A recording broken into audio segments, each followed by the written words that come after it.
आशा करती हूँ आप बहुत अच्छे होंगे। मैं रितु चौधरी स्वागत करती हूँ आपका अपने YouTube channel classes for commerce student पर। आज हमारा 11th क्लास का फर्स्ट क्लास है। 11th क्लास की हमारी फर्स्ट क्लास है जिसके अंदर हम डेप्रिसिएशन के बारे में जानेंगे।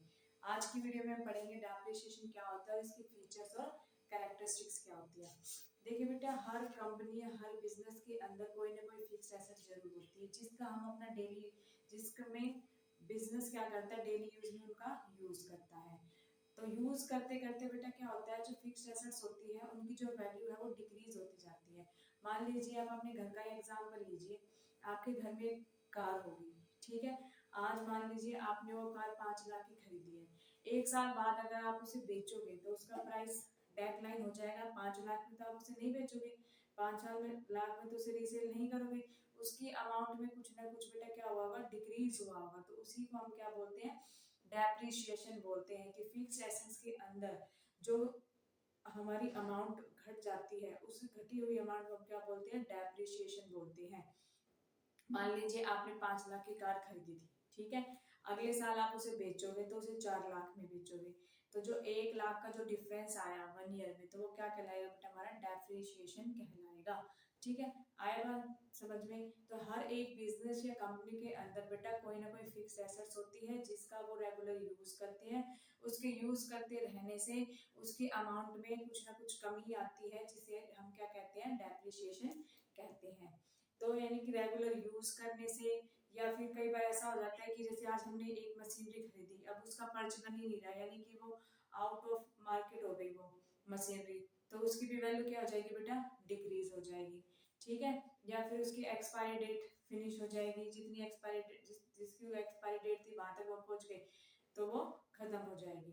तो ऐसे ही बेटा आपको समझ में आ गया होगा कि हम डेप्रिसिएशन किसे कहते हैं। अब हम पढ़ते हैं डेप्रिसिएशन की फीचर्स और कैरेक्टरिस्टिक्स के बारे में। देखिए, decline in the value of assets. Depreciation क्या होता है, एसेट्स के अंदर डेक्लाइन यानी कि उसकी वैल्यू क्या हो जाती है, डिक्रीज हो जाती है। Such fall is of a permanent in nature, यानी कि जो ये कमी आई है ये क्या होती है, ये परमानेंट होती है उसके नेचर के अंदर। कि कोई भी अगर कोई फिक्स एसेट्स होगा तो उसके अंदर उसकी वैल्यू में कमी आएगी और ये परमानेंट नेचर में आएगी, वो आएगी ही आएगी।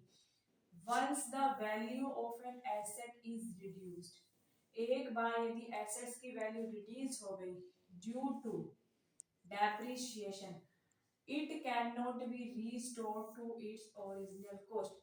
जब एक बार हमारे डेप्रिसिएशन लगने से एसेट्स की वैल्यू डाउन चली गई तो उसको हम कभी भी उसकी ओरिजिनल कॉस्ट पर नहीं ला सकते। Note the process of valuation of assets, यानी कि जो डेप्रिसिएशन होता है वो वैल्यूएशन ऑफ एसेट्स नहीं होता, वो क्या कहलाता है, process of allocation of the cost of an asset to its effective span of life. यानी कि देखिए, जो डेप्रिसिएशन होता है वो क्या होता है, वैल्यूएशन ऑफ एसेट्स नहीं होता, वो क्या होता है, allocation of the cost of an assets. देखिए, हम कई बार क्या करते हैं, हम वैल्यूएशन ऑफ एसेट्स करते हैं, उससे बेटा क्या निकल के आता है, प्रॉफिट एंड लॉस निकल के आता है कि इस एसेट से हमारा ये प्रॉफिट हुआ, ये लॉस हुआ। लेकिन डेप्रिसिएशन क्या करता है, वो हमारा वैल्यूएशन नहीं करता एसेट्स का। डेप्रिसिएशन क्या करता है, एलोकेशन करता है।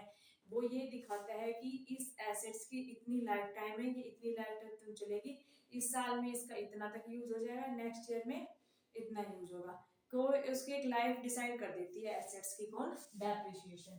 ठीक है, decrease book value of the assets, जो डेप्रिसिएशन होता है वो क्या करता है, डिक्रीज करता है किसको, बुक वैल्यू को, ना कि मार्केट वैल्यू को। मार्केट में जो वैल्यू चल रही है उस एसेट्स की, उसको पर डेप्रिसिएशन का कोई फर्क नहीं पड़ता। डेप्रिसिएशन का फर्क किस पर पड़ता है, book value of the assets पर। The term used for only fixed assets, जो ये डेप्रिसिएशन होता है ये किस पर लगता है, सिर्फ फिक्स्ड एसेट्स पर लगता है। It is non cash expense, जो डेप्रिसिएशन होता है वो क्या होता है, नॉन कैश एक्सपेंस होता है। It does not involve any cash outflow, ये कहीं पर भी कैश आउटफ्लो में यूज नहीं होगा। डेप्रिसिएशन किस में आता है, हमारा नॉन कैश आइटम के अंदर आता है। ये याद रखना बेटा, जब कैश फ्लो का चैप्टर करेंगे ना उसमें काम आता है कि डेप्रिसिएशन को हमें कहाँ लगाना है। डेप्रिसिएशन कहा जाता है नॉन कैश आइटम्स में होता है, कैश आइटम्स के अंदर हम इसका यूज नहीं करते हैं। देखिए एक फीचर और है इसका, depreciation is a gradual and continuing process. Depreciation क्या होता है, एक लगातार निरंतर चलने वाली प्रक्रिया है।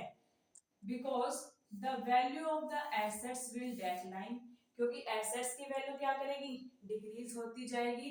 किसकी वजह से बेटा, देयर कांस्टेंट यूज, एसेट्स का लगातार यूज करने से, और ऑब्सोलेंस यानी कि उसका अप्रचलित हो जाना, and expiry of time of expiry. जो हमारा डेप्रिसिएशन वो क्या है, एक निरंतर लगातार चलने वाली प्रक्रिया है और उसके हमारे एसेट्स के अंदर कमी आती रहती है।